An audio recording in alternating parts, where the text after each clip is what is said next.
7, Chelsea Pearson. Number 9, Jessica Sauer. Number 11, Becca Kohler. Number 13, Kelsey Pelletier. Number 14, Nicole Corsione. Number 15, Andy Larice. And number 26, Taylor Marks. The Lady Cougars are coached by Jay Hitler. Fans, would you please rise and salute the flag next to the scoreboard for the playing of our national anthem.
The final week of the 2013 soccer regular season is upon us, and the Columbus State Lady Cougars get set for their final 2 games before Peach Belt Conference tournament action begins in about a week from now. Hello, everyone. Welcome inside the Walden Soccer Complex on the campus of Columbus State University. Stephen Williams with you here on Cougar Sports TV alongside my partner, Tip Lynch, as we get set for Columbus State Lady Cougars soccer on a perfect Wednesday evening in Columbus, Georgia. Sun setting, the shadows covering the field here at the Walden Soccer Complex as the Lady Cougars walk in 11-5 on the season, 7-2 in Peach Belt Conference play. Montevallo 2-7-4 coming into tonight, 2-5-2 in Jeremy Hampton's first season at the helm there for the westernmost team inside the Peach Belt Conference. For the Falcons of Montevallo in their road purple uniforms with the white sleeves and the yellow shorts, they'll look like this. It'll be Taylor Kerr, the senior out of Birmingham, Alabama, will be in goal. Octavia Saunders, along with Julie Heltney, Paige Scott, and Christine Prince. Rebecca Dowling, Melissa Bodie, Michaela Graber, Nicole Johnston, Camilla Aldrin, and Emma Greenwood, the 11 that Jeremy Hampton will send out onto the field to start things off for the Falcons. For the Lady Cougars, it'll be Mandy Janowitz, Chelsea Pearson, and Nicole Corsione up front as the forwards for CSU. Kelsey Pelletier in the midfield along with Taylor Marks and Jessica Sauer. Shelby Rowling, Casey Davis, Andy Larice, and Becca Calder in the back line for Columbus State. It's Montevallo in the purple, working right to left as you're looking at it. Columbus State in their home all-white uniforms with the navy numerals as we're officially underway here at the Walden Soccer Complex. Columbus State coming off a victory in its most recent matchup. That was on Saturday as they took on the Bearcats of Lander in Greenwood, South Carolina. Picked up a 1-0 victory. Broke a 2-game losing streak for the Lady Cougars as Janowitz drives towards the net, and the first opportunity of the game will belong to the Lady Cougars as the ball slid over the inline for a corner kick coming up. Taylor Marks will head to the far corner and get the first corner kick sent towards the net for CSU. Instead, they drop it off on the short side for Pelletier. Working into the box that time, trying to against Aldrin, who took it right away from her and was able to clear it out of the scoring zone. Columbus State was on a 2-game losing streak before Saturday when it went to Lander. And in the 61st minute, picked up a goal from Mandy Janowitz as they're going to get another corner kick because this one sprayed out of bounds over the inline again as Columbus State was again threatening into the box. Mandy Janowitz with the only goal in a 1-0 victory for CSU. It was a big one for them because it put them in a tie for second place in the Peach Belt Conference and gave them the tiebreaker over Lander, who's tied with them in second position. It's Marks again on the far side of the field. Swings this one towards the center on the short side, and it's cleared away. Johnston, the junior out of Liverpool, England, who got a toe on it to clear it the opposite way. So Columbus State, 5 losses this year to go along with 11 victories, second in the Peach Belt Conference, still controlling its own destiny as far as a share of the regular season crown goes in the Peach Belt Conference. It's simple math for CSU. They can't win it outright, as this one will go over the sideline and belong to Montevallo on the throw. But 2 victories this week over Montevallo and UNC Pembroke, and Columbus State will have a share of the regular season Peach Belt Conference title for the first time since 2010. So still plenty to play for the Lady Cougars down the stretch before Peach Belt Conference tournament action begins on Tuesday night.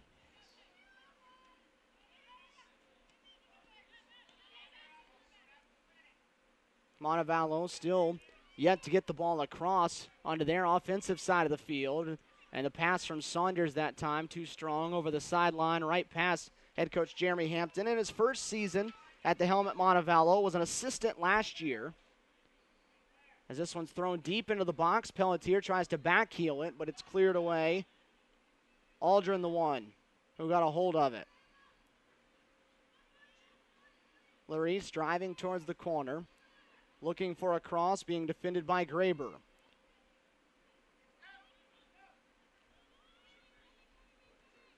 Casey Davis, who's back in action, shoots that one toward the net. It'll be picked up on a hop that time by Taylor Kerr. The first time she'll touch it, and she'll get to punt it away. Casey Davis, good to see her back in the lineup. Played on Saturday at Lander, but missed a couple of games after an injury to a leg. Had a big nasty gash on her leg, suffered prior to the Clayton State game. Missed that one. Missed the loss last week to North Georgia here on this field, but was able to get back in action on Saturday at Lander when the Lady Cougars picked up their 6th shutout of the season. Working onto the plus side of the field for the first time, this is Christine Prince, the senior from Ontario. Drops it off, Aldrin, trying to move it forward. That one about 15 steps or so off wide left. And it'll be Malin Parsons, the true freshman out of Greenville, South Carolina, who gets the start in goal. Second straight game that she started in the goal. The reigning PBC goalkeeper of the week after a shutout against Lander in her only appearance on Saturday.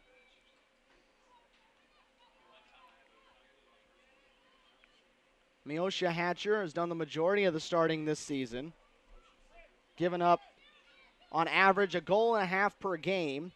So Jay Entlick choosing to go with Malin Parsons on Saturday, ended up shutting out what was the second highest scoring team in the conference, Lander, coming into play, earning the start again tonight. You would imagine that job is still well up for grabs, especially with postseason play coming up, and Jay Entlick's just going to ride whoever's the hot hand in goal. Janowitz leaves it forward. Chelsea Pearson tracking it on the left side of the field. Had it taken away from her momentarily, was able to get into the box now. With the right foot, she'll fire. It's blocked by the legs, that time of Kerr. 1-on-1 as it's deflected over the sideline. It'll belong to Montevallo. Chelsea Pearson with the first good look at net. Dribbled it right into the legs, though, that time of Taylor Kerr. Yeah, Stephen, you mentioned as we have the first shot on goal, Montevallo, one thing to watch, Montevallo has given up 2 goals in 9 at least 2 goals in 9 matches this year, including the last 2 games. So that's something to watch as CSU has controlled possession since the start of the game for most of it. Montevallo struggling a bit this season, just 2-7-4 for the year. It's the first year for Jeremy Hampton. He was the assistant coach last year in his first year at Montevallo, as this one will wind up again in the arms of Taylor Kerr. Hampton was named the interim coach, held that spot for 5 months. After a long time, Montevallo coach Patricia Hughes was promoted up to an assistant athletic director position.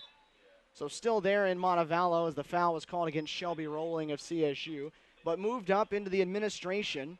And so Hampton took over as the interim and then ultimately was given the reins and the keys to this Montevallo program. been a bit of a struggle, though, in his first season, trying to establish his style of soccer, get his players into his program.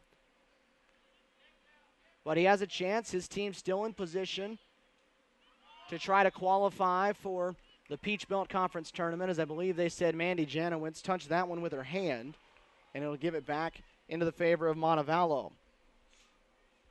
The Falcons, with 2 wins, 5 losses, and 2 ties in conference play, are 9th right now in the Peach Belt Conference with 8 points overall. The top 8 teams make it into the Peach Belt Conference Tournament with the quarterfinals on Tuesday night of next week.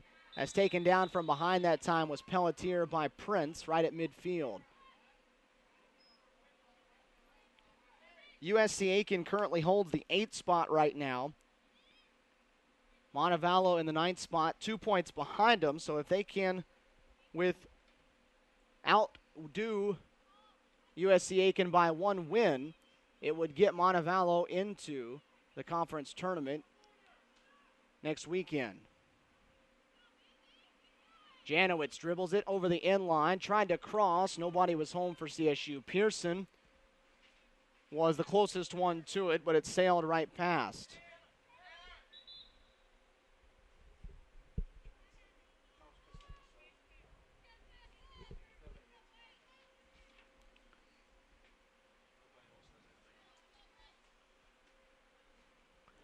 Ninth minute of action here in Columbus, Georgia. Shadows pretty much engulfing the entire field, save for the near side corner on the left side. Sun still sneaking over into that portion. That'll be gone shortly, and we'll be playing under the lights before long. Sun not nearly the issue that it was when we played at this time a week ago. Sun wreaking havoc from this direction for about the first 15 minutes of play last Wednesday night.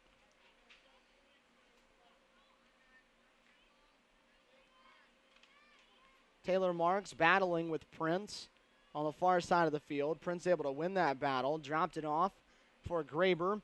Larice defending her, and it was Andy who touched it last on that far sideline.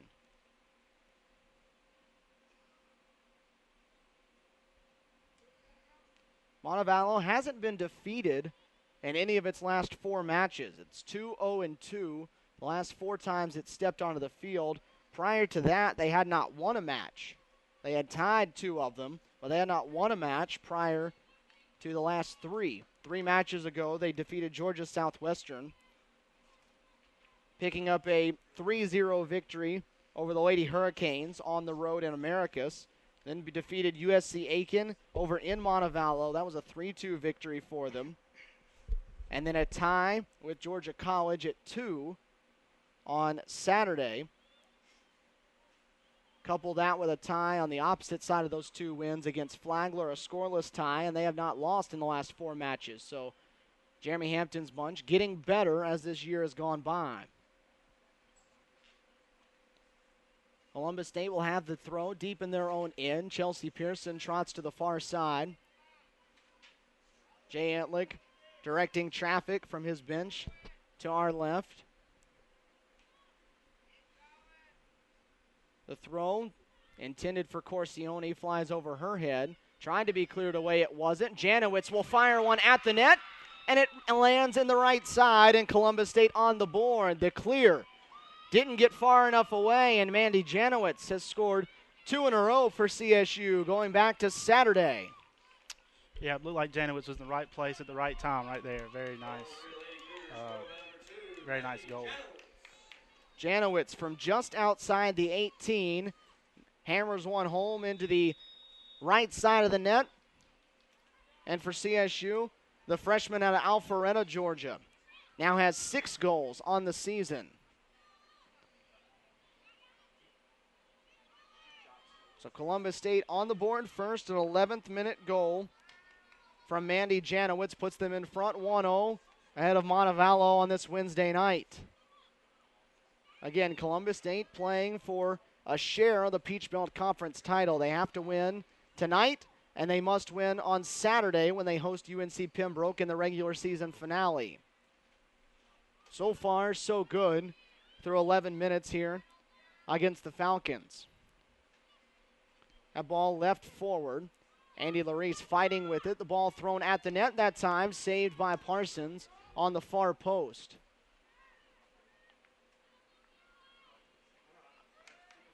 So the first shot for Montevallo belongs to Rebecca Dowling, the junior out of Dublin, Ireland.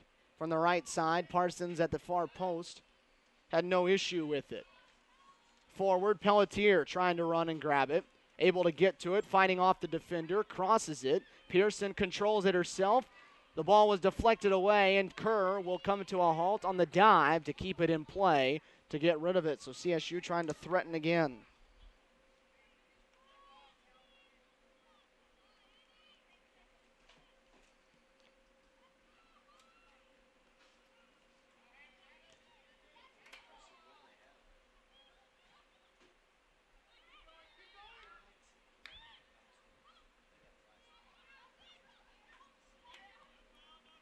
Rolling, leaves it forward, no offsides, flag up. Chelsea Pearson in the open field, working one-on-one with the defender. Stops with the left foot, her shot deflected. The defender Saunders got a foot on it, and it will result in a CSU corner. Montevallo not set defensively, and CSU making them pay for it.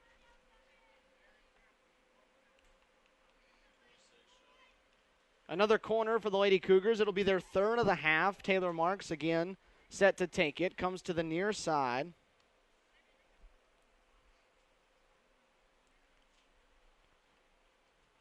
No one there for the short corner, so this one will be put towards the net. Into the center of the box. Corsione jumped up at it. It was punched away by Kerr. Kerr with the left hand jumped up and jabbed it. Larice that time, trying to leave it forward. Pearson tried to finish it off, but couldn't get the leg up in the air high enough to get it. And the ball sailed wide out to the right. Yeah, that was a very nice pass into the box. Unfortunately, Pearson couldn't knock it in. CSU 3-1 in the shot department, leads it a goal to none so far as we close in on the 15th minute of play here at the Walden Soccer Complex. It's been all CSU in the possession department, as Montevallo has only really had it on their side of the field in a scoring area about only one time. Prince has her pass deflected by Sauer. So it'll belong to Montevallo, who will give it right back after the deflection by Graber. Jay Entlich shaking up his lineup a little bit.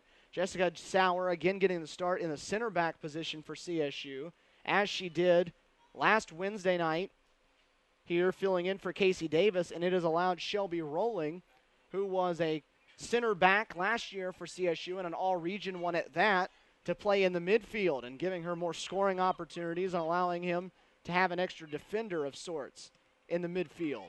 It was Rolling that touched that one last, and it'll belong in the hands of the Falcons. Jay Enlick still trying to figure this team out, I believe. He's struggled. His team has defensively this season. They've given up more goals this year than they have in most of the previous 9 in this program's history. They're also scoring more goals this year than they did last year. Last year, a very stout defensive team, didn't have very many goal scorers on it. This year, it's the other way around. A lot of different players that are scoring goals as the foul goes against Montevallo, but they're struggling a little bit more on the defensive side of things. Yeah, it seems like Pearson's gotten loose a couple of times now. Montevallo's struggling to slow her down so far. Chelsea, the one that drew the foul on the far side of the field. It'll be a free kick coming up. Jessica Sauer, the one that sends it toward the box. It's deflected, touched that time by Nicole Johnston. But the spin of that ball sent it over the end line. Another corner kick coming up for CSU. It'll be their 4th. And Taylor Marks again to the far corner. Again, this spot hasn't been one that's been great to CSU so far this year. Haven't scored very many times on corner kicks, and they've given up a lot. I'd love to see that change. That ball was headed for the net, got over everybody's head, and Taylor Kerr jumped up and grabbed it. Had she not touched it, that ball had a good shot at actually bending its way into the net.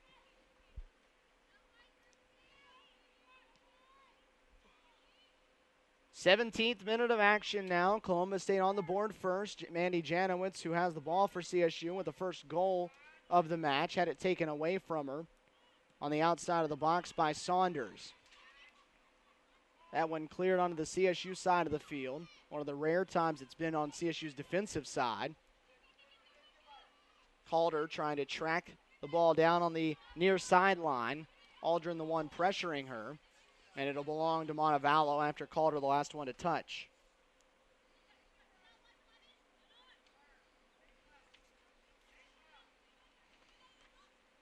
These two programs, two of the younger programs in the Peach Belt Conference.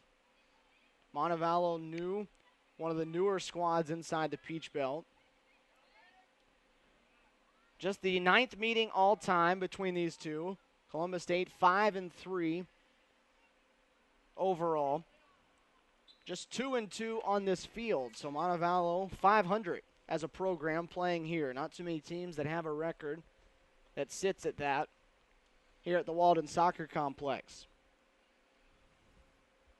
Columbus State, though, has won each of the last 3 meetings, all 3 regular season meetings, 2010, 2011, and 2012. Last year winning 2-0 over in Montevallo. Montevallo hasn't actually scored against CSU since back in 2010 when it was a 4-2 CSU victory. Led forward, it got through the legs of Scott, and it was Sauer that was able to take it away from her. And Corsione trying to work offensively for CSU, forces the pass out of bounds off the foot of Dowling and into CSU's hands. Janowitz dribbles it right past Saunders into the near corner. Looking for a crossing pass. The cross was deflected into the center of the field where Pelletier has it on her foot. The junior looking for somewhere to leave it, drops it off for Janowitz. Janowitz crosses with the left foot, finds Corsione in the center of the box. Drops it off, and Pearson couldn't get the shot off, had it taken away. Finally cleared out. So CSU spending an awful lot of time right now in the box for Montevallo, but it's Prince on the dead sprint now. Stops on a dime, working against Sauer, and drops it away. Montevallo with just 1 shot so far. That went off the foot of Dowling. Malin Parsons had no struggle getting to the only shot Montevallo's taken. CSU with 3. Each goalkeeper has made a single save.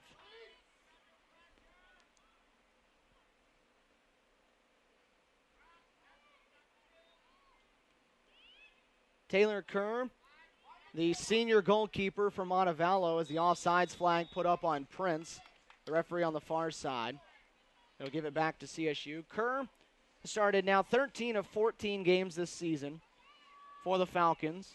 In the 12 games prior to this one that she's played, she's given up 21 goals, averaging just under 2 goals per game allowed. 71 saves for her this year. Has a 2-3-2 record, though, overall.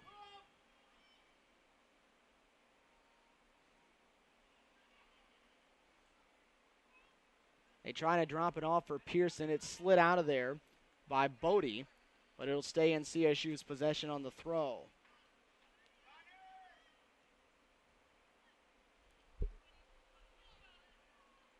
Corsione on the near side, trying to track it down. Booted away by Dowling.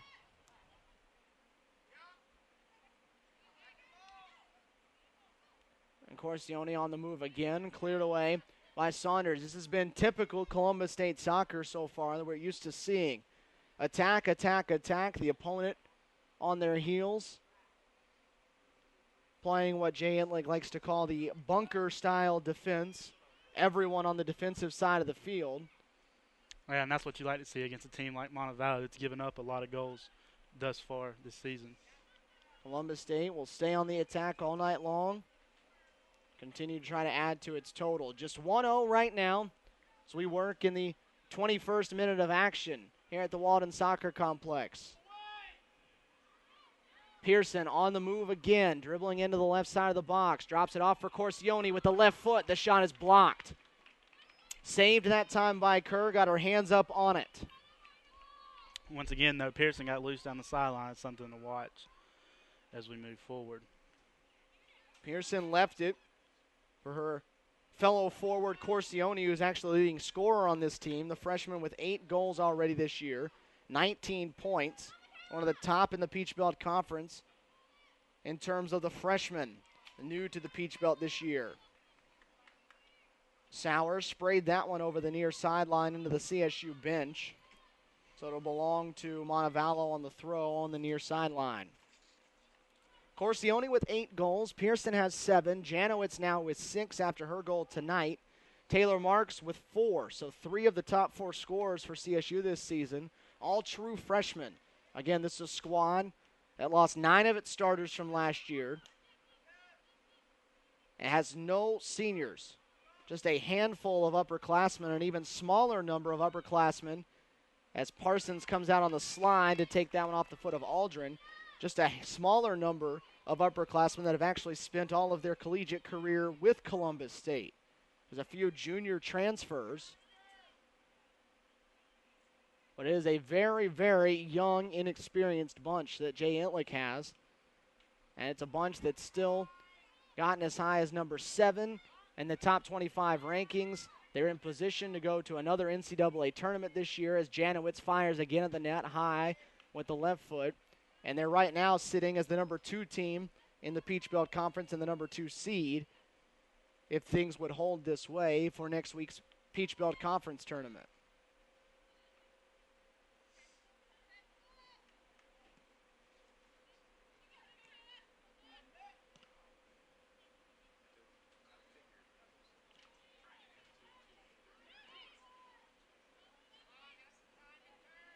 Janowitz throws it forward. Corsione trying to track it down. The ball will be taken out of bounds on the near sideline. Dowling the one that hit it out. And Chelsea Pearson will trot all the way across the field to the near sideline where she'll take the deep throw.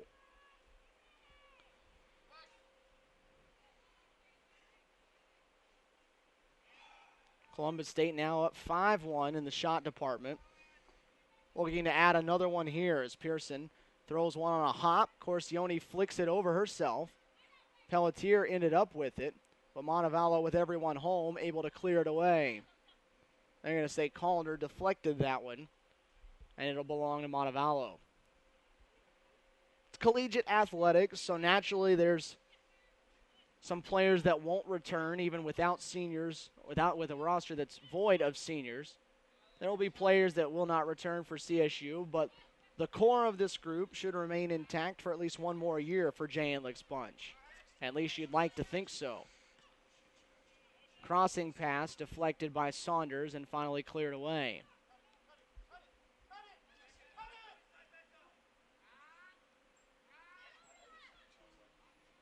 Thrown forward, offside flag up. Prince for the second time in the match. Well out in front of the CSU defense, and an easy call for the referee on the far side of the field.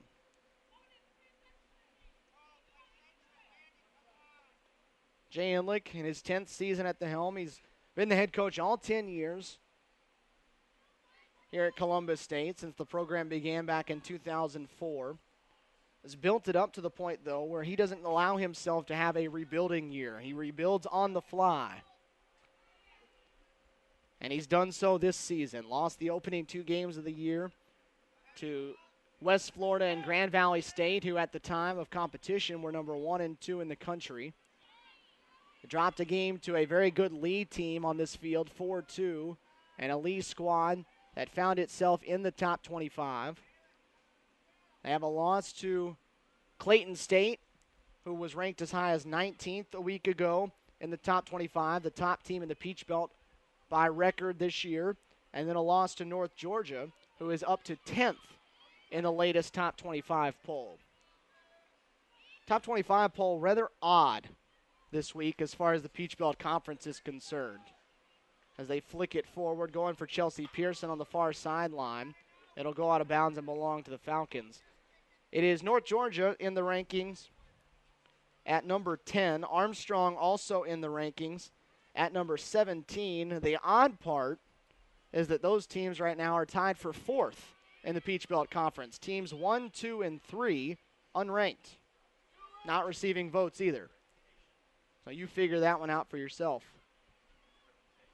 Yeah, and both North Georgia and Armstrong were not ranked in the previous week's poll.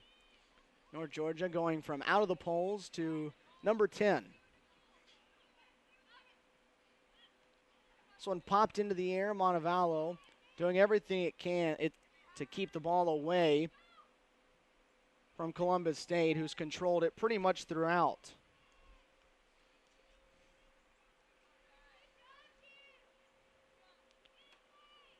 Clayton State today finished off a undefeated regular season in Peach Belt Conference play. They defeated Young Harris on the road today 2-0. It made the Lakers 8-0-3 in conference play, and it clinched at least a share of the regular season title for Clayton State as Corsione works just outside the box, drops it off. Taylor Marks with the left foot has her shot go just wide to the right.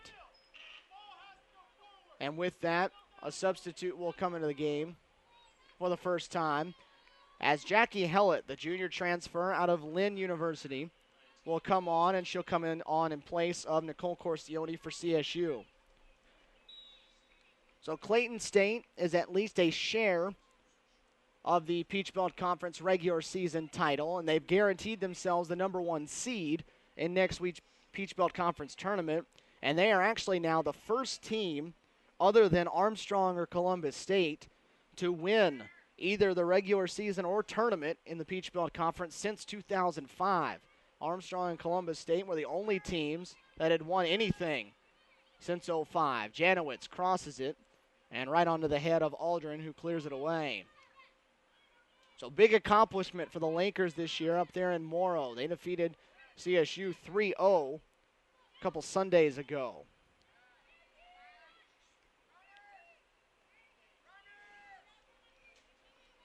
But Columbus State and Lander tied right now in the second position, both of which, if they were to win out this week, it would turn into a 3-way tie for first place.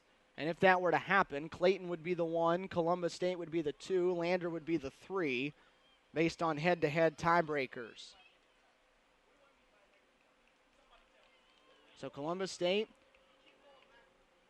has everything in its own hands so far. Can't win it outright, but can share for the first time since 2010 and can be the number 2 seed in next week's tournament and be lined up with whoever the number 7 team is inside the Peach Belt Conference. As it stands right now, that's UNC Pembroke.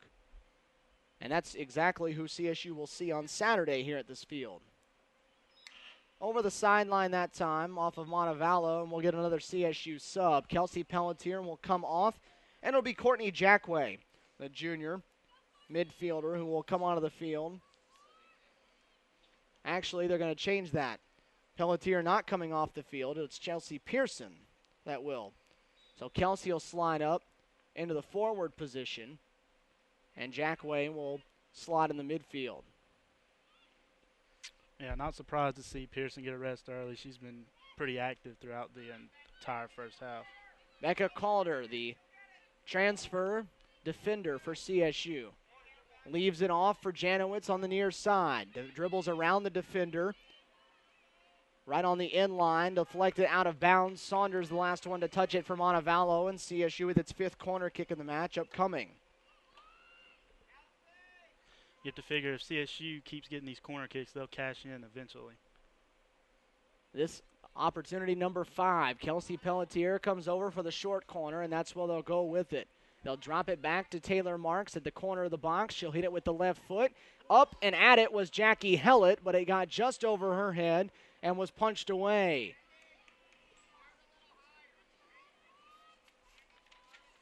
Jackie Hellett that time, the tallest player on the CSU roster, was the closest one to it.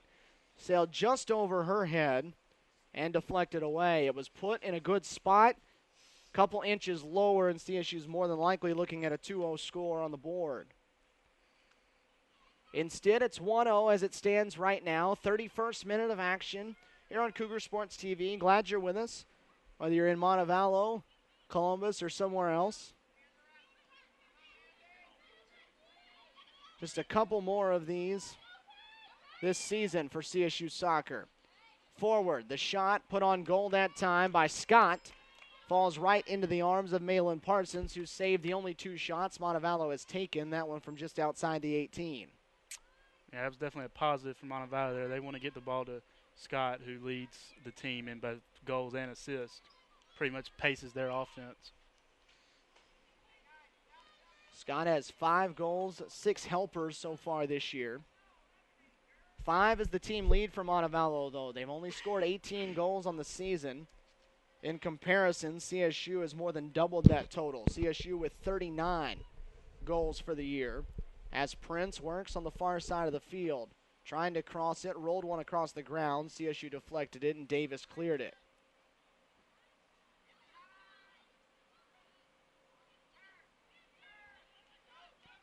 Janowitz looking for a lead pass.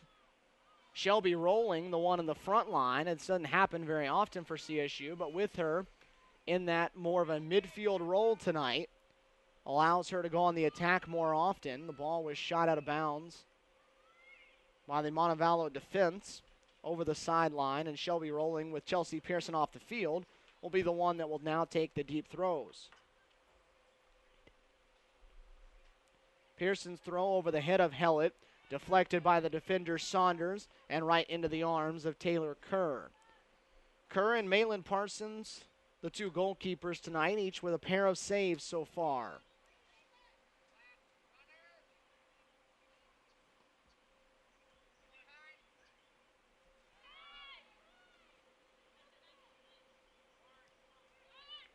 Last week of the regular season in Peach Belt Conference action. Already today, Clayton State, as we mentioned earlier, with a 2-0 victory at Young Harris. Armstrong picked up a 1-0 victory at home against Flagler as CSU gets a sub in. Tori Hood in for Mandy Janowitz for Jay Enlick's bunch. Also, Georgia College, a 3-0 victor over Georgia Southwestern. Already in action today.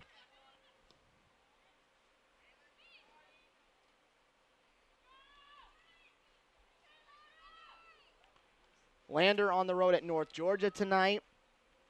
USC Aiken on the road at UNC Pembroke.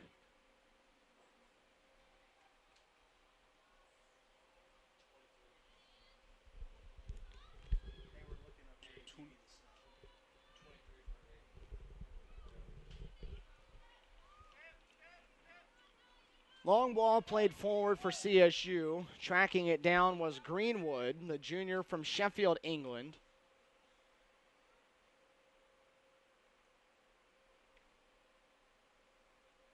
Headed out of bounds on the far side, and rolling again will head up with under 11 minutes to go. She'll run over to the far side to take that deep throw in.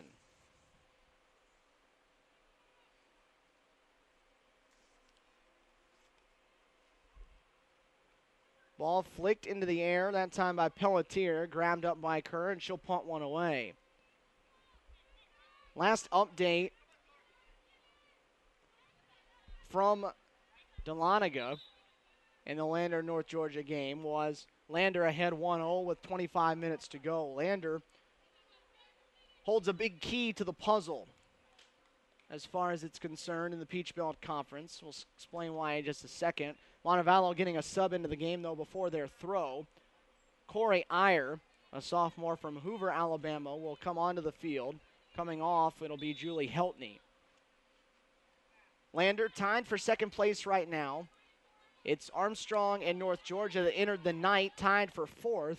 Lander holds the key, though, to solving the puzzle for the most part because they play both Armstrong and North Georgia in this final week of the regular season. So there can be a lot of shuffling happening in the 2 through 6 areas, really, 2 through 5 areas of the Peach Belt Conference seeding for next week.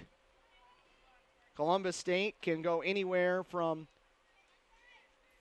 first in the conference, tied at least, all the way down to fifth. Lander can do the same thing. Armstrong and North Georgia can finish anywhere between second and sixth. So those 4 teams can bounce anywhere up and down the standings based on how their final 2 regular season games go. Those will change by the end of the night. Armstrong has already changed its outlook a little bit because it's already won today. But Lander trying to keep pace and keep itself with a chance for a tie in the Peach Belt Conference regular season championship as they were leading 1-0 at North Georgia. Flicked forward that time, rolling kept it alive for CSU. Again, we spent much of the night on the plus side of the field for Columbus State. Hasn't been much work for the 4 on the back line for CSU, and Malin Parsons sure is getting a little bored as well. Hasn't seen much action coming her way. 2 easy saves for her.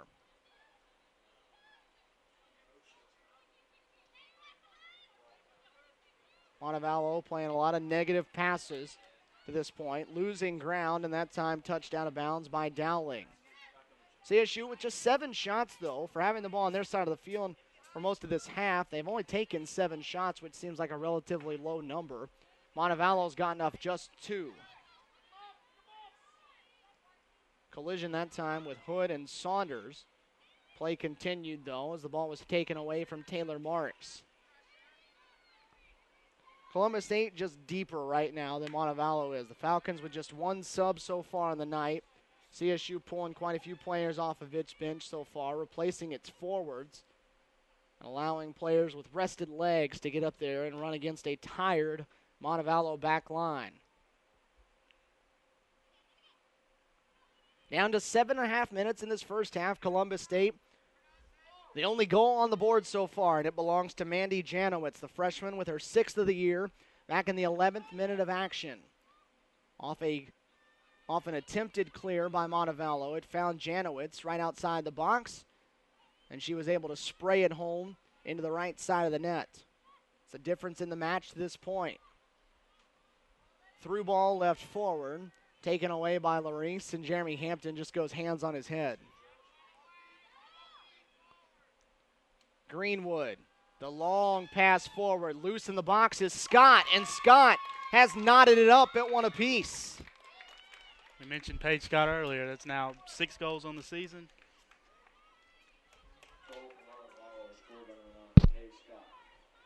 Paige Scott with the goal. Emma Greenwood the assist. And Montevallo has tied it at 1.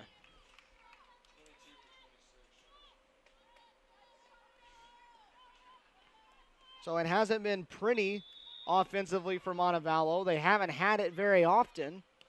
But it doesn't matter. All that matters is what the score column says. And that right now at the Walden Soccer Complex says 1-1.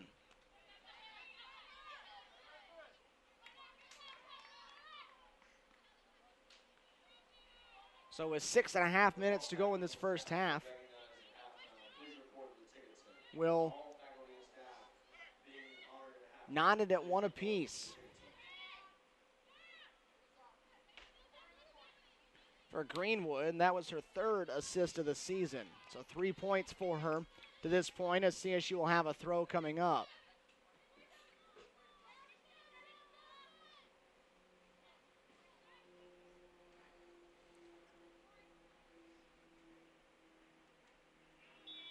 A push coming up from behind that time.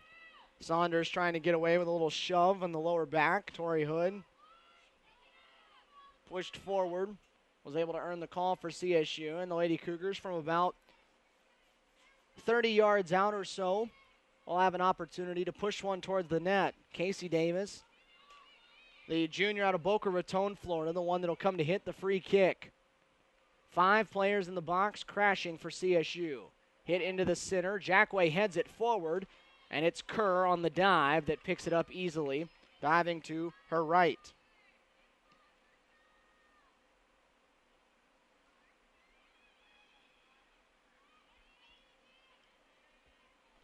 For CSU, that was the 8th shot of the match. 3rd save made by Kerr. And when last touched by Dowling, it'll belong to CSU. So all tied at 1 apiece here in the first half on Cougar Sports TV. Under 5 minutes to go in the opening 45.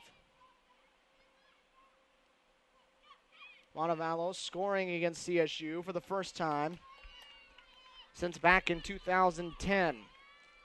And since that goal, it seems Montevallo is playing a little more aggressively, so we'll see if that opens things up for CSU right here before the break.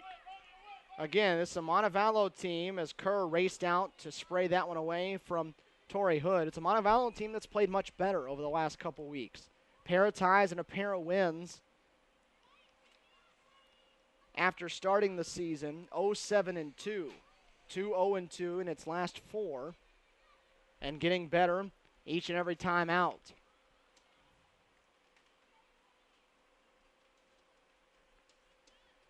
Again, Montevallo with a lot to play for, just as Columbus State does. Montevallo trying to earn their way into the Peach Belt Conference Tournament. Only the top 8 teams make it. Montevallo in the 9th spot right now, 2 points behind USC Aiken. Aiken right now, at least at halftime, with UNC Pembroke in a scoreless match. A Montevallo victory and an Aiken loss would vault the Falcons into the 8th spot. A Montevallo victory and an Aiken tie would put those two in a tie for that 8th and final spot.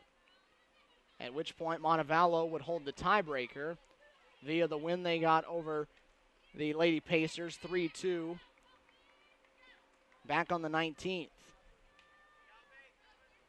3 minutes left in the first half. It's CSU with a throw coming up from the near side. Shelby Rolling, sophomore defender, playing in the midfield tonight. The one that will set to trigger it in. For the box, Hellett heads it back to her, or at least attempted to. It ended up on the foot of Graber. Janowitz and Scott with the goals so far tonight, with it 1 apiece now as we close in on halftime here in Columbus, Georgia. Stephen Williams alongside Tip Lynch tonight. Second to last regular season game for both of these two teams. Hellett in a collision that time with Saunders. Hellett able to get back up off the ground to keep it alive for Columbus State. Shea Wiltby, who's into the game for CSU. Forward for Calder. Off to Pelletier. Kelsey had it dropped away from her into the box and then able to get right around the defender. Looking for the crossing pass. It's deflected, and it'll finally be cleared away by Iyer. Kelsey with some nifty footwork got around the defender, but there was an extra one there to deflect the pass away.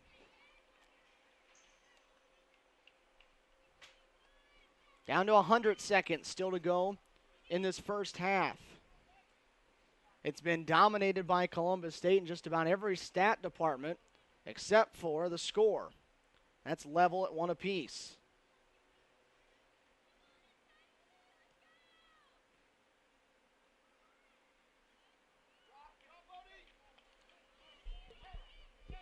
Lady Cougars looking for a big momentum swing here in the final minute and change as they try to put one on the board late. Throw will belong to Montevallo on the far sideline, though, with 1:05 to go.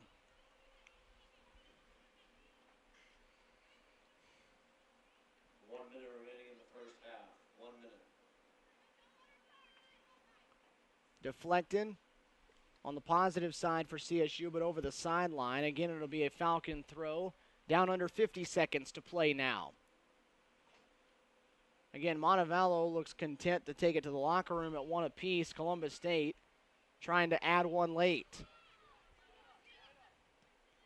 Just cleared away that time. Graber the one who hit it. CSU flicking it towards the net, but I believe they're going to hold up the offside flag, and Torrey Hood the one who was out in front of the Montevallo defense. It wouldn't have mattered anyway. Taylor Kerr the one who picked it up. As we close in on 10 seconds to go, and it looks like we're going to take this one to the locker room at halftime. Tied at 1 apiece, Columbus State struck first as they put a goal in the net off the foot of Mandy Janowitz in the 11th minute. A failed clear on the part of Montevallo found Janowitz, who ended up putting it in the back right side of the net. Put Columbus State on the board first at 1-0. In the 39th minute, it was Paige Scott who leveled us up at 1 apiece. Scott, the senior out of British Columbia, take a long pass from near midfield from Emma Greenwood and beat Malin Parsons in net for the Lady Cougars. Tied it at 1 And that's the way we'll take it to the locker room. Columbus State outshoots the Falcons 8-3, gets 5 corner opportunities to none for Montevallo, but the Falcons alive 1-1 as we head to the locker room at halftime. We'll take the halftime break with them. We'll come back with just a few minutes prior to the second half. We'll get you another update from around the Peach Belt Conference and look at what's left and what's still to come for CSU over the course of this 2013 season. Halftime here on Cougar Sports TV from Columbus, Georgia. Columbus State 1, Montevallo 1.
Stephen Williams and Tip Lynch back here with you on Cougar Sports TV on this Wednesday night at the Walden Soccer Complex in Columbus, Georgia, as the Columbus State Lady Cougars and the Falcons of Montevallo tied at 1 as they step back out on the field for the second half of action. Columbus State and Montevallo switching ends of the field.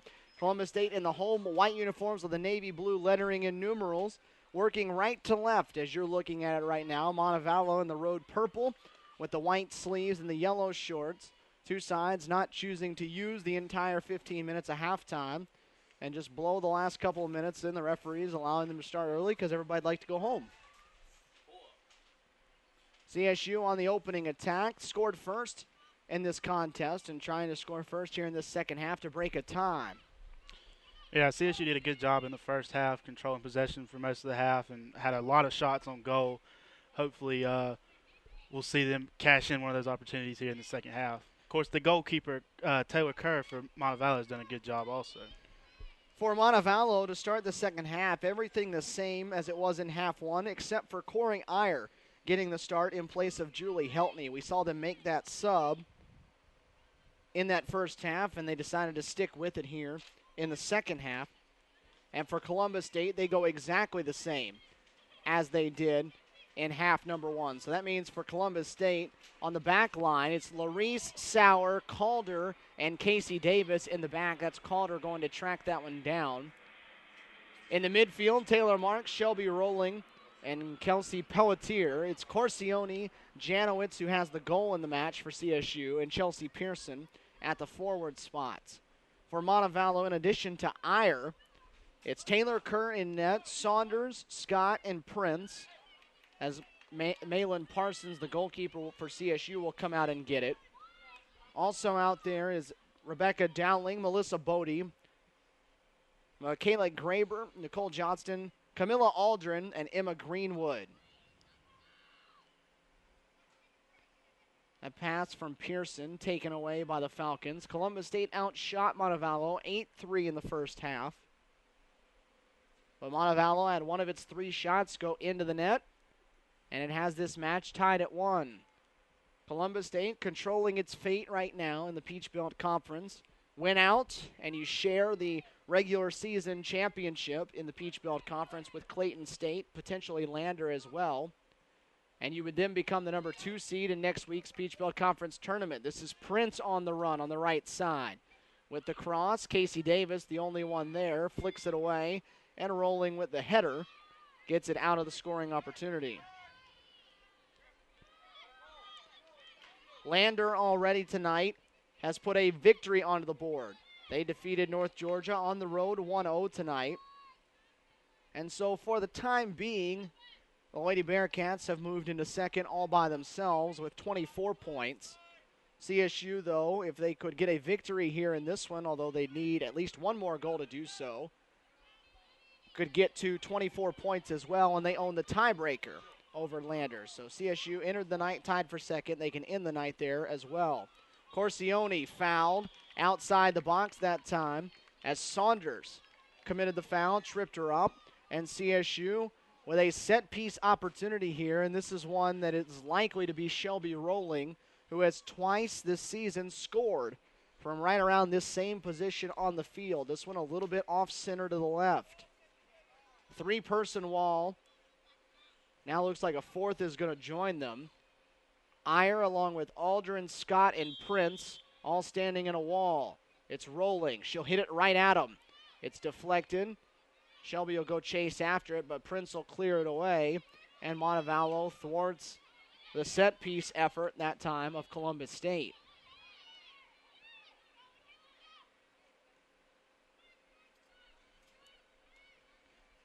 So Columbus State controlling its own fate. Montevallo doesn't have quite the same luxury. All they can do is win their final 2 games, but they do need a little bit of help in that department to get themselves in. They enter the night in 9th place in the Peach Belt Conference Tournament. Only 8 teams qualifying for that tournament this season, just like usual. USC Aiken and UNC Pembroke, the game that matters right now for the Falcons, is tied late in the second half. They're in the 76th minute there in Pembroke, North Carolina.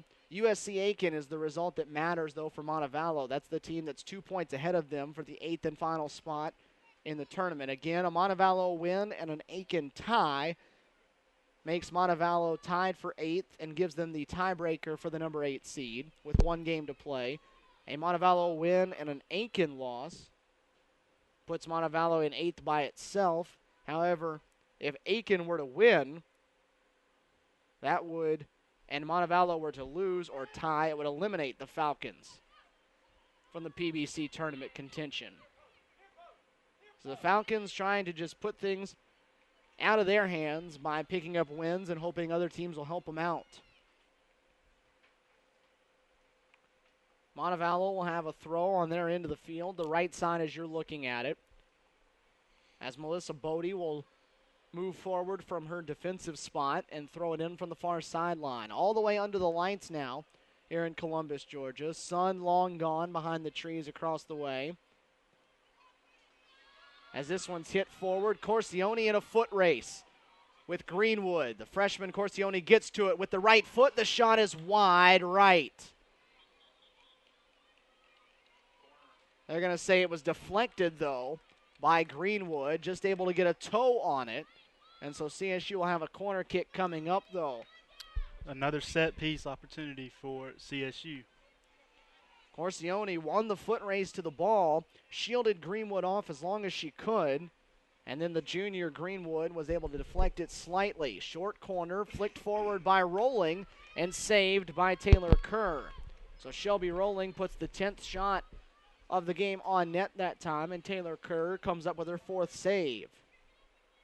So 2 good looks that time for Columbus State. 1 deflected out, and 1 picked up by the goalkeeper.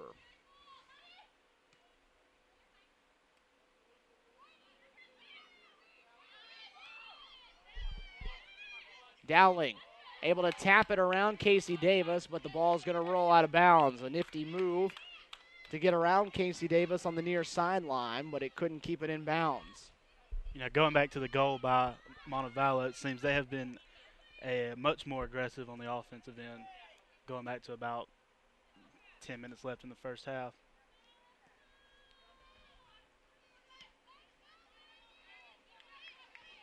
That ball on a bounce just outside the left window of the press box here. Don't worry, arms were ready to catch it had it come up here.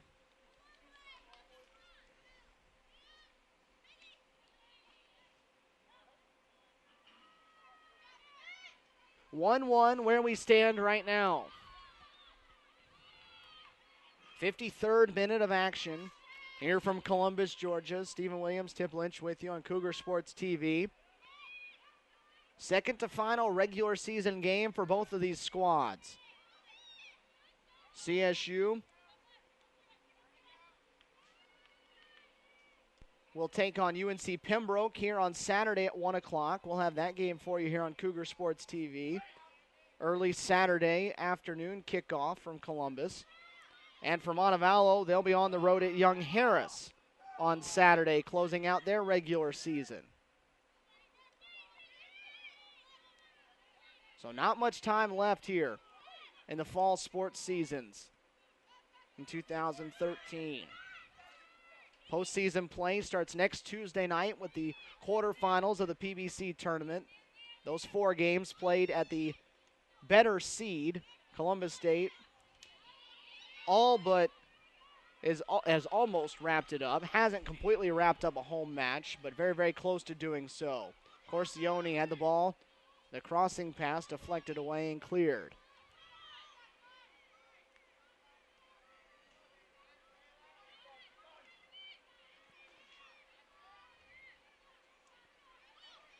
Pelletier deflected that one away from Aldrin.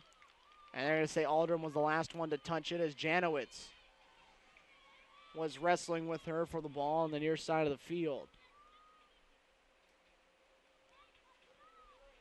Chelsea Pearson, as she does when she's on the field, goes down to take the deep throw from the near sideline.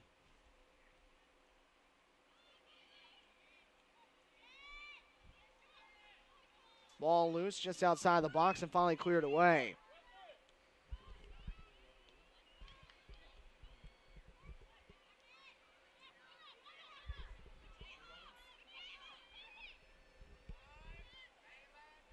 Cleared down the field that time by Montevallo, and it's just going to roll all the way across the line where Malin Parsons has to wait for it to pick it up.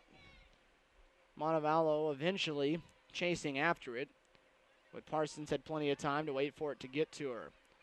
If you're just joining us, Parsons getting the start in net for CSU for the second consecutive game. A foul coming up against CSU there, as it was Jessica Sauer who took down Iyer, and it'll give a free kick opportunity to Montevallo. Yeah, that was a poor pass there by CSU. This has been an area where Columbus State has struggled. Set pieces defensively. 9 goals this season have been scored against them off corner kicks or free kicks, and a free kick the opportunity here, albeit from quite a distance. Into the center of the box. Touch that time. We'll see who they say it was touched by. It was Iyer. That time of Montevallo, who got a head on it over the end line, and Malin Parsons will have a goal kick. Sub coming in. It'll be Iyer that comes off. Back on will be Julie Heltney, the junior from Norway, started the game. And then it was Iyer who replaced her for the start of the second half, and Heltney right back out there. Iyer for Heltney, really the only sub so far that this Montevallo team has gone with.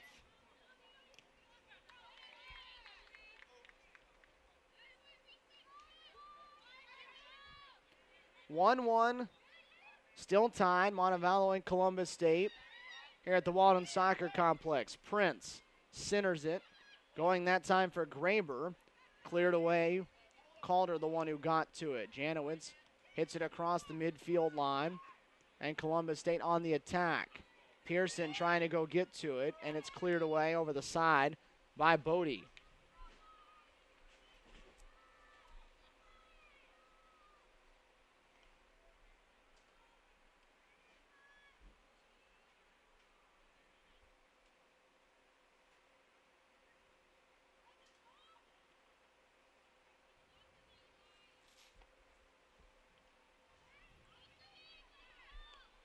Curl have the goal kick coming up as CSU couldn't keep it in play. Montevallo, not a team that goes very deep, and without the services of arguably one of its better players, Jade Pinnock, a sophomore from England, named a co-PBC Freshman of the Year last season, had 3 goals in the 9 games she played, hasn't played in any of the last 4 games for Jeremy Hampton's bunch. As this one's loose in the box for CSU, and the Lady Cougars lead it. Corsione off the deflection, got loose, and the left foot fires one into the back of the net. Yeah, that whole sequence started with Pearson not giving up on the deflection earlier. Nicole Corsione, the leading scorer for this CSU team, adds to her total.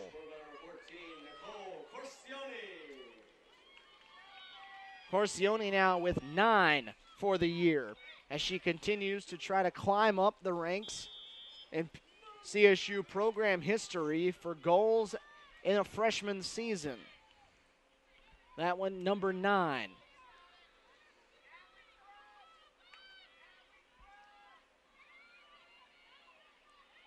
CSU back in front now. 2-1 on top of Montevallo with 31 and change to go in the match.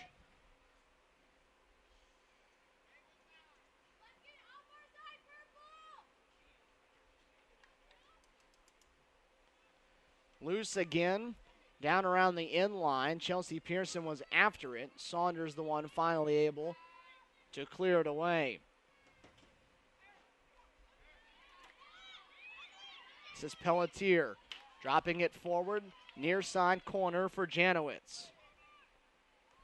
Dribbles between 2 defenders, and then the Attempt towards the net that time was slid out of there. A crossing pass deflected away by Saunders. And a corner kick coming up for Columbus State on the near side of the field. Yeah, we're starting to see CSU regain that aggressiveness that they showed in the first half. Short corner, Larice into the center of the box, cleared away. Finds the foot of Jessica Sauer, who's up from her center back spot.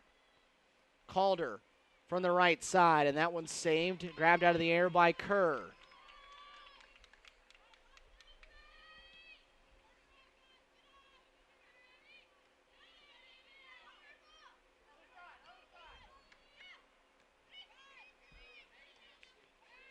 (2-1) Columbus State in front.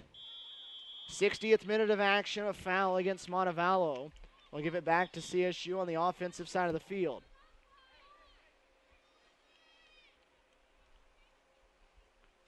Nicole Corsione, the one who's netted the goal for the difference in the game so far, as they're going to correct where Casey Davis is going to take this free kick from. Pair of freshmen for CSU getting the job done so far. Janowitz in the first half, Corsione here in the second.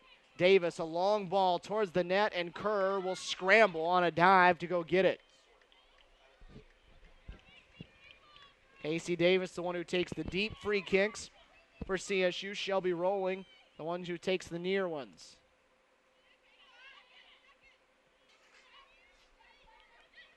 Prince on the move now. In a foot race, Rowling. All she can do is hit that one away. Casey Davis, a little bit of trouble that time, trying to get the ball out of the air. And it led to Montevallo on a break.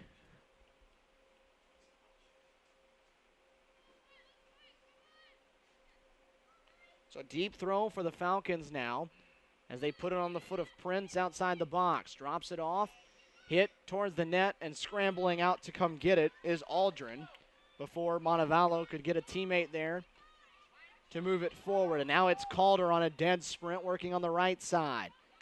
Great speed from that cornerback spot off to Pearson. Working against two defenders, and it's stepped away from her by Johnston. Again, Columbus State trying to keep pace in the race for the top spot in the Peach Belt Conference. Clayton State's going to have the number 1 seed regardless of what happens the rest of the way. But Columbus State and Lander as well can each earn a share of the regular season crown. Lander's already done its job tonight, a 1-0 victory over North Georgia. Columbus State holding a 1-goal edge right now over Montevallo here in Columbus. 2-1, the score with 28 minutes to play.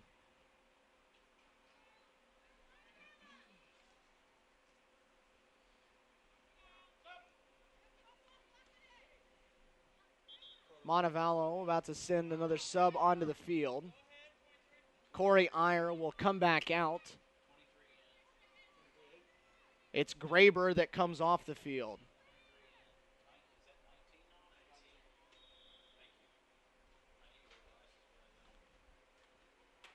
So again, Montevallo sticking with the same 12 pretty much that it's gone with. Iyer's been the one to come off the bench for them.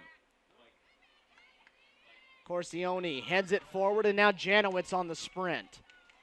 Dowling chasing her down. Janowitz into the box. Has to turn around as Dowling caught up. And the backward pass headed for Corsione is intercepted and headed the other way by Saunders, who's in open space. Saunders right into the body of Sauer. Got it back. Parsons will come out, and she'll put an end to the up and down style of this one so far in the last couple of minutes.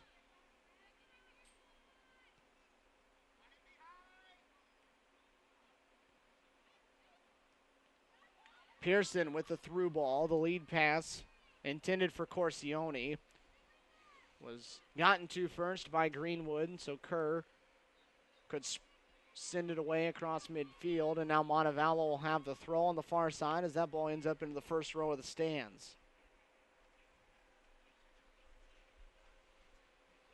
2-1 our score. Columbus State in front. Nicole Corsione, the difference in the match so far.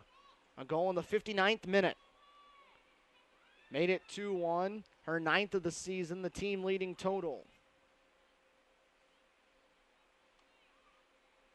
Pearson and Prince fighting for that ball on the far side of the field. And it's hit out of bounds that time by Bodie. Corsione into the far corner. Trying to dribble around Saunders, and then a good defensive play that time by Saunders. Hits it off of Corsione over the end line, and a goal kick coming up as the Falcons try to level this one back up. They got their lone goal of the match back in the 39th minute. Paige Scott off an assist from near midfield by Emma Greenwood. For Scott, it was her 6th goal of the season, Greenwood's 3rd assist. That went off of Calder, and it'll stay with Montevallo.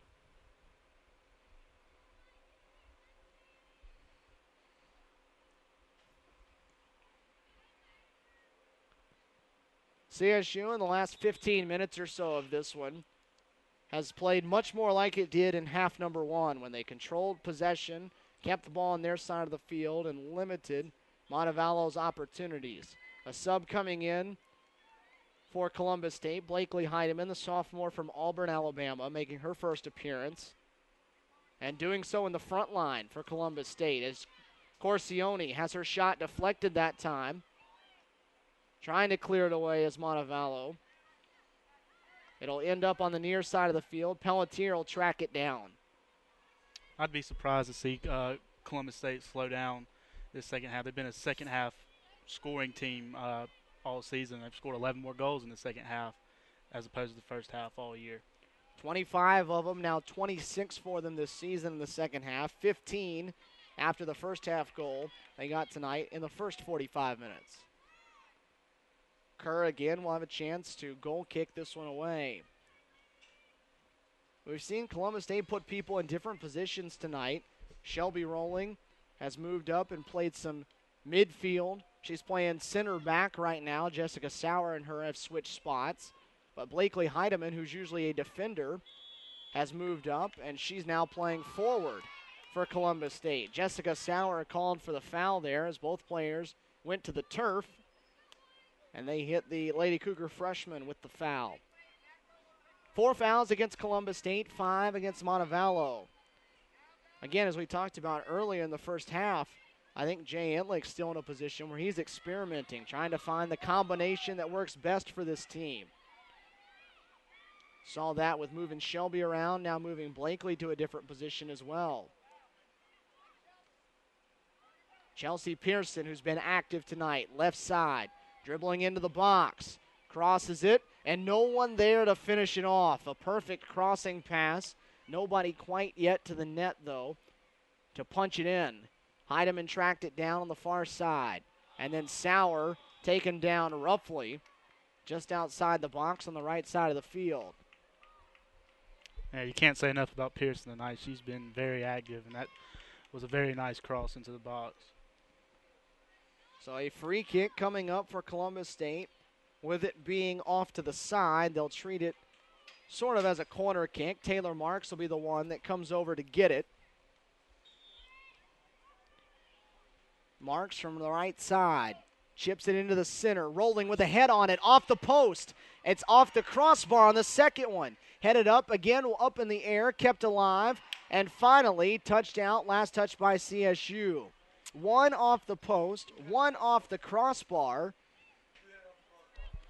Looked like the one off the crossbar was right off the inside of the crossbar, and the other one was right off the inside of the post. Jay Entlich just puts his face in his hands, shakes his head, knowing this one should be 3-1 now. Not going to get very many more opportunities as good as that. So it stays a 1-goal contest. Davis in a foot race now with Iyer. Davis still in the race for it. And Iyer forces Davis to hit it out of bounds, and Montevallo with the throw. So again, Columbus State ahead 15-3 in shots. They've dominated possession, yet it's 2-1. Montevallo still within just one goal. Dribbling into the box. Heltney, the cross, deflected by Davis, and Montevallo has its first corner kick coming up of the match. And again, this is the spot where Columbus State has struggled. This is where they've allowed opponents to put the ball into the net. Coming to the near side, it'll be Saunders that will take the corner kick. 2-1, 21 minutes to go in this match. They'll short corner it, drop it off, and they'll give it back to Saunders with the left foot at the net, right at the center of it, but Malin Parsons stands flat-footed, catches it, and no sweat.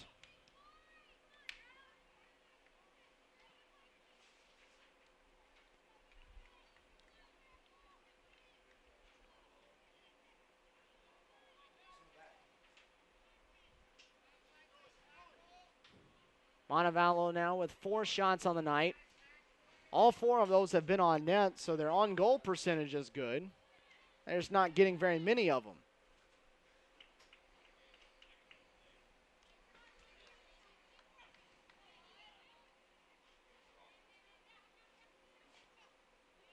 Columbus State up 2-1. A close opportunity moments ago. A header by Shelby Rowling. They went off the post. And then a rebound shot off the crossbar. They'll leave it for Corsione now. One-on-one with Dowling. Dowling hits the dirt. Corsione keeps possession of it. Pass deflected to the near side of the field. Heltney, the one who goes to track it down.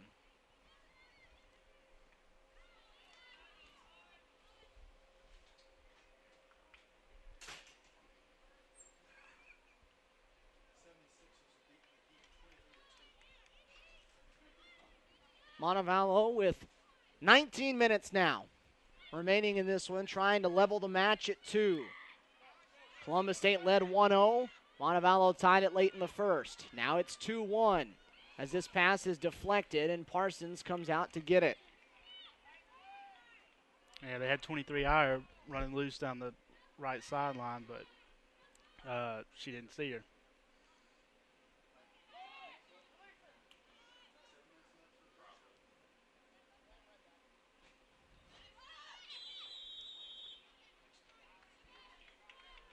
Going to get a foul against Columbus State that time. Their 5th of the match, 6 so far on the Falcons.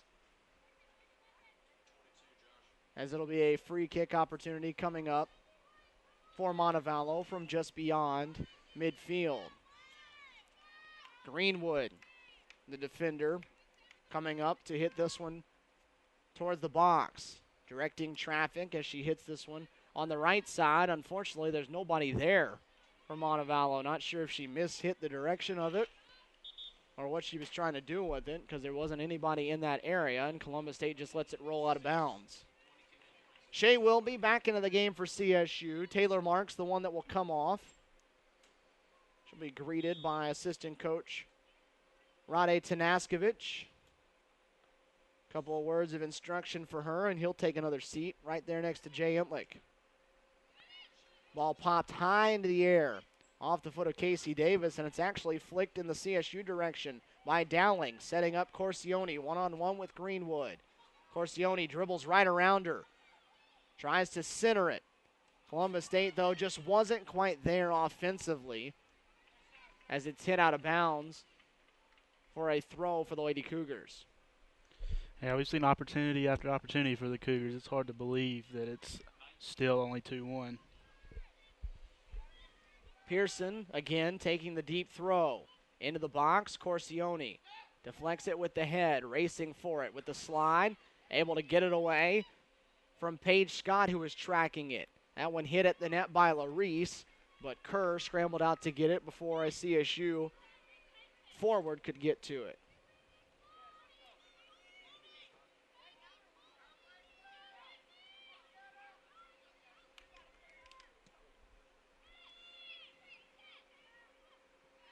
Cross midfield.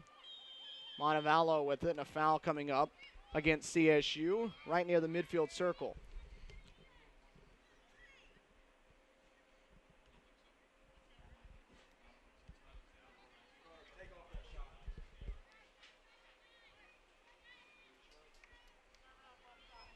Both sides with players set to sub in at the next opportunity. The free kick from this time just across midfield for Montevallo. Goes into the box, rolls over the end line. A goal kick coming up, and we'll get those subs finally. Brittany McNair will sub in for the first time for CSU, as it looks like Jessica Sauer is going to come off. For Montevallo, Greenwood comes out, as does Iyer. And for the first time, we will see Jessica St. John, the freshman from Hoover, Alabama. And Michaela Graber comes back onto the field for Jeremy Hampton's bunch. 2-1, Columbus State still leading it. Working here in the 75th minute of action on Cougar Sports TV. Again, glad you're with us wherever you may be joining us. One more regular season broadcast for Lady Cougar Soccer after this. That comes your way on Saturday, 1 o'clock, here from the Walden Soccer Complex. We'll have it for you, take the air just before 1, and we'll close out the 2013 regular season. If this score holds, Columbus State will be playing on Saturday for a share of the regular season title in the Peach Belt Conference. Still have 15 minutes, though, to hold off Montevallo. That pass from Scott right to Becca Calder. No one in purple in the area. Becca, though, had it taken away from her. Scott on the move. Her shot from about 30 yards out. High and wide off to the right. Earns the applause of Jeremy Hampton. But CSU will gladly allow them to take shots from that distance all night. Yeah, CSU got a little sloppy there on defense.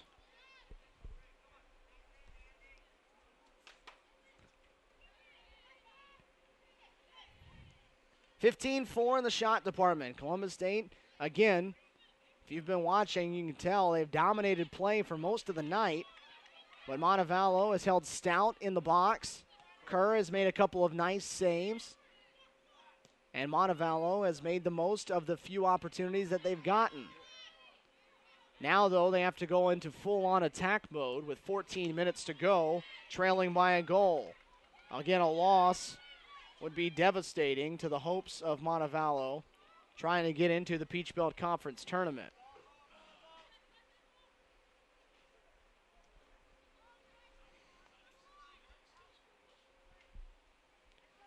USC Aiken, UNC Pembroke scoreless, and they're in overtime right now, overtime number 1 in Pembroke, North Carolina, as Montevallo forced to keep an eye on what the Lady Pacers are doing. CSU off the deflection has the throw. It's Pearson to trigger it in. Columbus State not ready to sit back and just mail this one in and play all defense. Still looking for the goal that would give them the cushion they'd like to have. McNair trying to get to Corsione at the net. Too far out in front of her, and Kerr picks it up.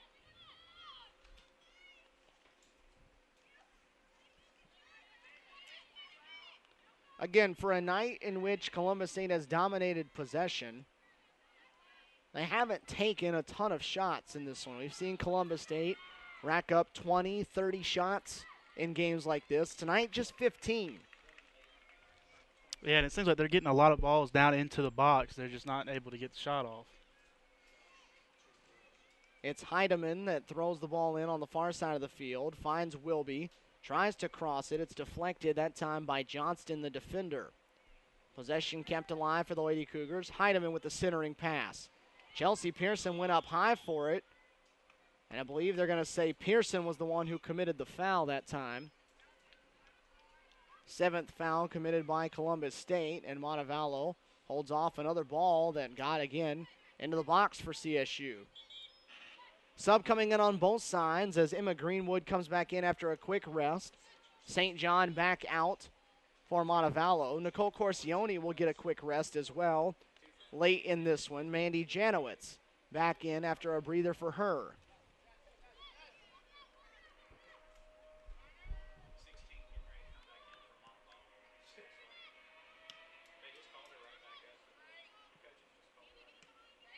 This one headed in the Montevallo direction. Graber trying to track it down. Able to get to it. 2 defenders in front of her. Casey Davis there along with Andy Larice. Davis the deflection and Larice the clear. Again, Montevallo only with 4 shots on the night.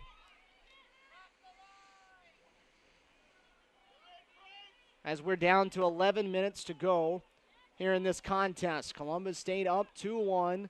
Nicole Corsione, the goal that's the difference in the match so far, and that one coming back in the 59th minute. They drop it for Graber. Graber's shot, again, very high and very wide to the right. St. John will quickly come back off. I don't know if she was off for more than 60 seconds, or rather on. She'll come back now, as it's Bodie who seems confused as to whether she's coming out or not, but Jeremy Hampton says, yeah, it's you. She thought she was just switching sides of the field. Montevallo looks like it's moved away from 4 defenders, upgrading one to the midfield section now, as there's only 3 along the back line.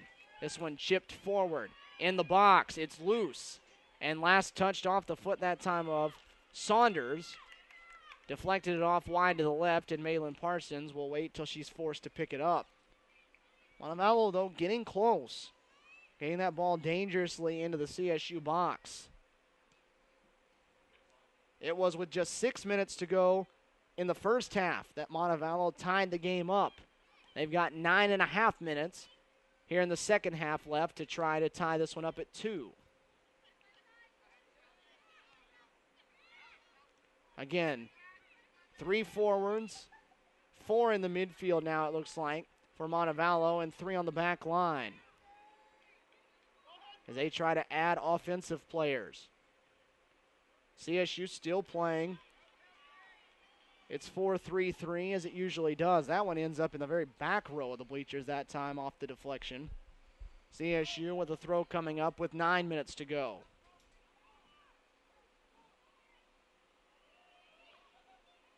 Janowitz deflects that one off the defender. St. John, the one on that side.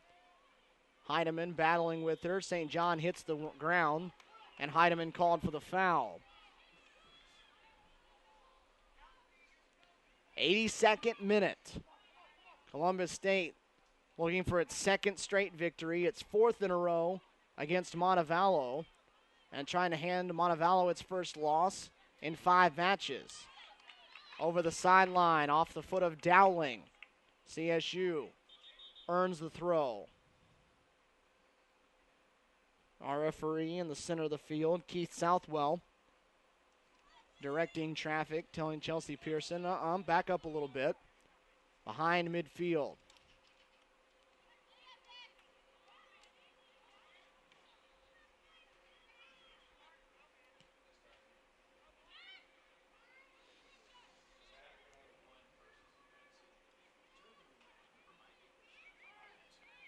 Pelletier in the midfield, lost it. Montevallo with it. Looking for the equalizer. Late here in the second half. 7 minutes, 35 seconds to go. They drop it back for St. John with the left foot chipped towards the box. Graber was there. Had it go over her head, and Casey Davis on the clear.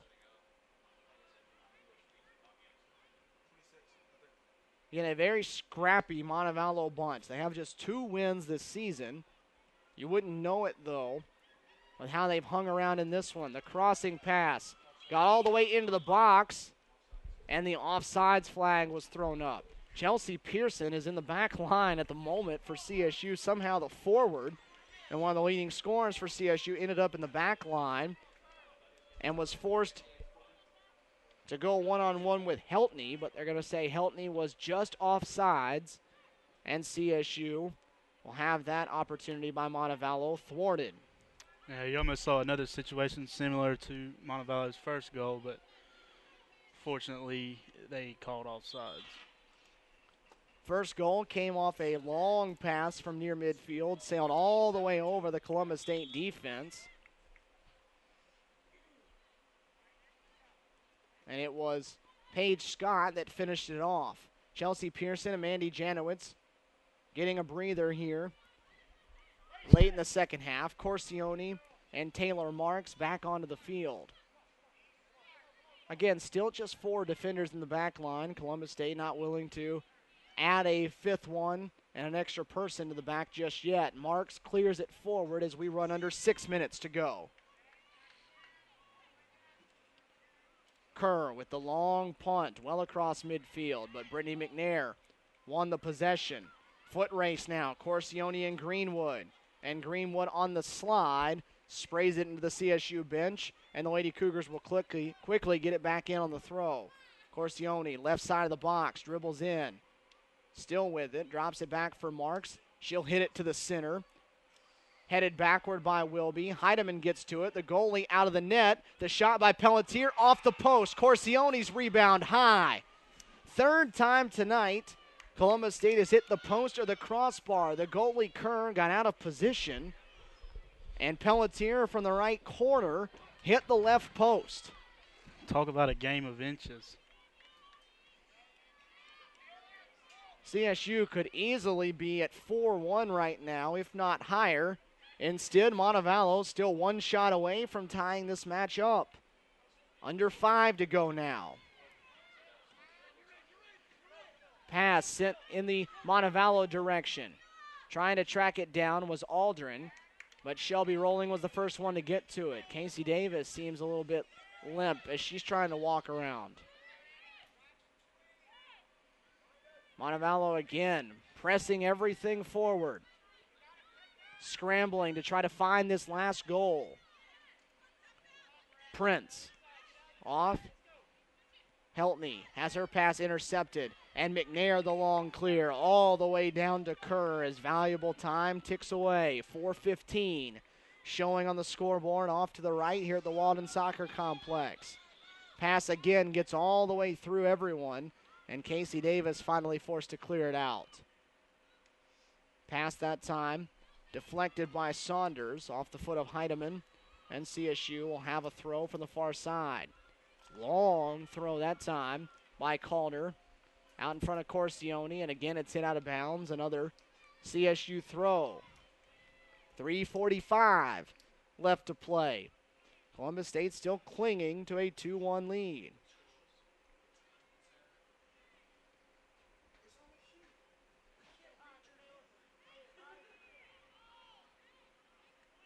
They're going to say again Columbus State coming up on the throw as they let more and more time run off this clock. Closing in on 3 minutes to go. Montevallo with just 2 shots here in this second half, and now Columbus State has a corner kick coming up. 3:05 ticking down. USC Aiken, UNC Pembroke still tied. They're in double overtime now, and they're going to stop the clock here with 2:56. Corner kick coming up. CSU's just going to short corner it. Corsione in the far corner. CSU now at this point just willing to run all the clock out. 2:45 to go. They're just going to hold possession in that corner and force Montevallo to come play it.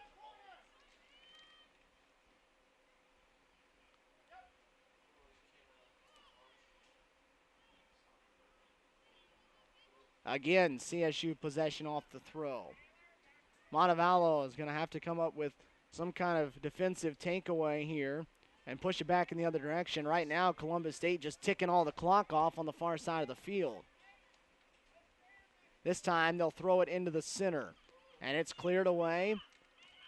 Bounces ahead of Calder, who finally races back to get it. Casey Davis all by herself. Leaves it for Larice with 2 minutes to go.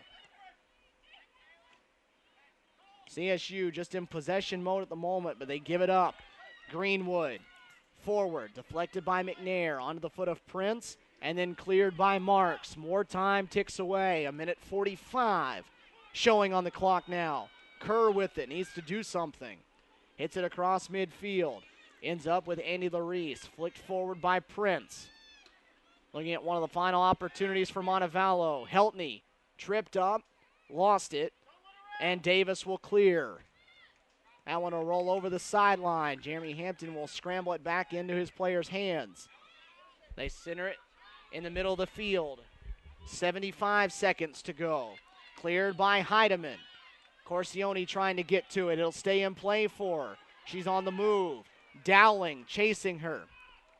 1:05 to go. And that one will go off of Corsione last. Montevallo on the throw, but under 60 to go now. Falcons needing a goal in the final minute to tie the game up. Greenwood right onto the feet of Heidemann. Deflected away though, St. John hits it out on the far side of the field, and that will cost valuable seconds for the Falcons. Yeah, the Falcons are having a hard time keeping possession once they actually get it. 30 seconds and counting now. Columbus State looking for its second straight victory and to keep themselves alive for the regular season share of the Peach Belt Conference crown. That ball last touched by Montevallo. 18, 17, 16. The time ticking away. It looks like Columbus State is going to pull it off.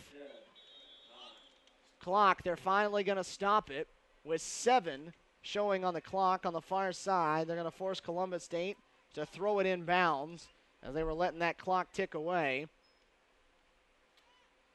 And now they're going to say offsides against Columbus State as the time ticks out.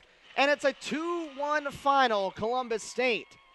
As Jay Itlick and Jeremy Hampton shake hands at midfield, the Lady Cougars have won 2 in a row now. They are 12-5 on the season, 8-2 in Peach Belt Conference play. And for Montevallo, a valiant effort from the Falcons tonight.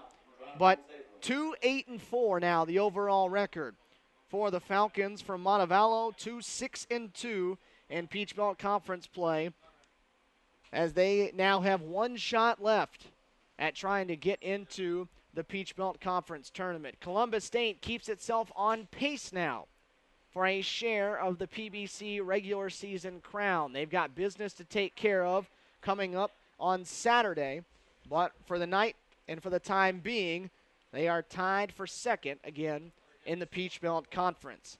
Scoring started in the 11th minute for Columbus State. It was Mandy Janowitz off a failed clear defensively for Montevallo with her 6th goal of the season as she pounded one into the right side of the net. In the 39th minute, Montevallo tied things up. It was Paige Scott off a long lead pass from near midfield from Emma Greenwood, and Scott finished it off, her 6th of the season. We went to halftime tied at 1. And in the 59th minute, it was Nicole Corsione who turned out to hit the game-winning goal of the match. Her 9th of the season off a deflection in the box, able to get one into the net for CSU. Her 9th of the year, adding to her team-leading total, and it turned out to be the difference in a 2-1 final as Columbus State is now winners of 2 in a row. And it seemed like for much of the night, with the exception of about a 15-minute stretch, late in the first half into early in the second half, it seemed like Columbus State really controlled possession and played the style of soccer they would have wanted to. The Lady Cougars now with just 1 match left in the regular season. Saturday, we're back on the air as UNC Pembroke comes in for what usually would be senior day. This year, void of seniors, the Lady Cougars just have a regular season finale. They keep things simple here for the final game of the regular season. 1 o'clock the start time between the Braves and the Lady Cougars. We'll hit the air just before 1 here on Cougar Sports TV, and we'll have all of the action and excitement here from the Walden Soccer Complex. And then it looks like Columbus State now has guaranteed itself, I believe, a home match in next week's PBC tournament. So that means Tuesday night next week we'll be on the air for you as well, as the Lady Cougars will host a quarterfinal match in the PBC tournament. Opponent still to be determined based on Saturday's regular season finale results. So your final score, 2-1. Columbus State wins this one. Final thoughts? Columbus controlled possession for most of the game and had plenty of shots on goal. It's kind of disappointing not to see one of those that hit the cross or the post inside corner of each go in, but still pretty solid offensive effort for Columbus. Lady Cougars win their 2nd in a row. They're now 12-5 on the season, 8-2 in Peach Belt Conference play, and we're back here Saturday just before 1 o'clock for you. That'll wrap things up from the Walden Soccer Complex here in Columbus, Georgia on Cougar Sports TV. For everyone here at Cougar Sports TV and Columbus State University, this is Stephen Williams, and for my partner, Tip Lynch, saying so long from Columbus, Georgia.